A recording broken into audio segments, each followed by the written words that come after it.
A very good morning to you all. Congratulations for a job well done. You articulated your demand. You demonstrated your leadership. Good luck for all of us to implement what you have been working hard to achieve. I'll be very brief, and I'll just cite three people guiding my talk now. After, of course, thanking His Excellency, the Minister of Youth, Minister Ashraf Subhi, Minister Yasmin Fouad for the hard work, and Minister Sameh Shukri for facilitating the participation here, and the Egyptian presidency at large. Let me build on the important point that Anne-Sophie just mentioned about the importance of inclusion. At some stage, we're just happy to see some diversity in the room. Young people, women, different ethnic groups, take some pictures, go home, and we are satisfied. This is misleading. As she said, you need to be part of the decision making. You need to be included in the process, and ideas need to be mainstreamed, not to be just shared in locked rooms. And this needs hard work based on what you did. So when I was chatting with my team, I think my team are all of young caliber, less than 25 years old. All of them are women, with the exception of one who's standing there. Ahmed is the only person who can be brought to attention here as a male representative, but the rest are women, younger than him. So, in a chat with the team and chat with my daughter, who's always skeptical, we're saying that Esther Duflo, the Nobel Economic Prize laureate, said in order to achieve the targets of the fights against climate change, you need to have three things: behavioral change, science, and finance. So this was my chat with my daughter and members of the team. She told me, well, congratulations, you failed in the three topics. Behavioral change is not happening. 51% of the world only see that climate change is an existential crisis based on a recent Gallup survey. Finance is not flowing. It's compromising our work in a financial system that is unjust, unfair, and inefficient, and takes forever in order to get your finance. And when it comes to science, it's protected by patents. So while technology is available worldwide, it's not flowing nicely where it should be going. So that all needs to be changed for an implementation COP. And I think this is a COP of last hope. If we are not implementing this agenda, we don't really have time to catch up with what we should be doing.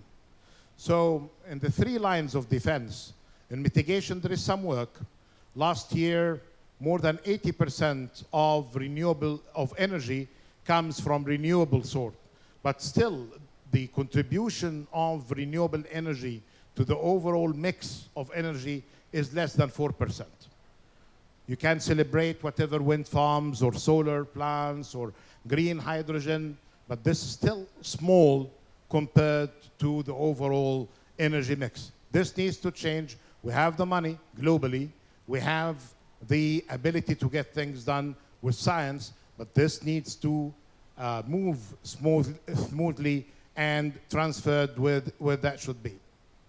And then when it comes to resilience, there is a big issue of concern when it comes to finance, again, which has less than 20% of the share of finance. Secretary General of the UN has been always reminding us of the 50% share, 50% to mitigation, and 50% to adaptation. In some countries, adaptation needs to be even supported further by the MDBs. And because of failure in mitigation and failures in adaptation, we're so sorry for our sisters and brothers in Pakistan that had their country covered by water, 1/3 of the country. So Zainab earlier spoke nicely about priorities, but that needs to be changed. And I'm very pleased that this COP had included formally the loss and damage on the agenda for the first time to be operationalized in a decent way. But again, how that is going to happen is basically through providing solutions based on science. Then, two very final things. When it comes to knowledge sharing and changing behavior, I'm happy to share, and we're going to launch this Arabic version of this book. When I was in the Dominican Republic, I met this young gentleman, I think he's 13 years old, Francesco, from Colombia.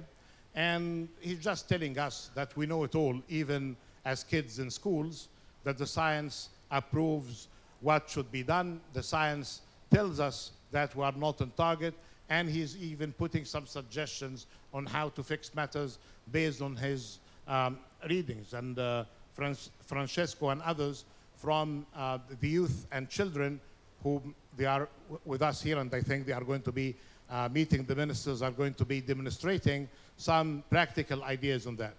The final point is on the climate action at the local level. This country in Egypt, and through you as youth, I'd like to bring to your attention this experiment, which was basically answer a question, what's in it for us hosting COP27? So we have a localized approach, getting a competition under the auspices of the Egyptian President Abdel Fattah al-Sisi, and it has been implemented in all of the 27 governorates. The winners from this process are not just the mega project and the medium-sized enterprises, but the small and micro enterprises linked to the Decent Life programs, women-led projects, and youth startups. And this is transformation, and this is going to be a permanent feature in the way that we prepare for the COPs in the future. Not just listening to the great minds as you did today with your very specific demands. I congratulate you for them. But actually, you show us how can we implement them more efficiently where it matters at local communities. It's a great pleasure and honor to be with you, but I'll be more than happy to see, as mentioned by Mr. Steele and by Anne-Sophie, the progress when it comes to implementation reported. Accountability in our system when it comes to climate happens through your voices, through disclosure, through transparency of what works and what doesn't. You are the conscious of this work, you are the energy behind it, and you are the main implementers. So keep up the good work. Thank you so much.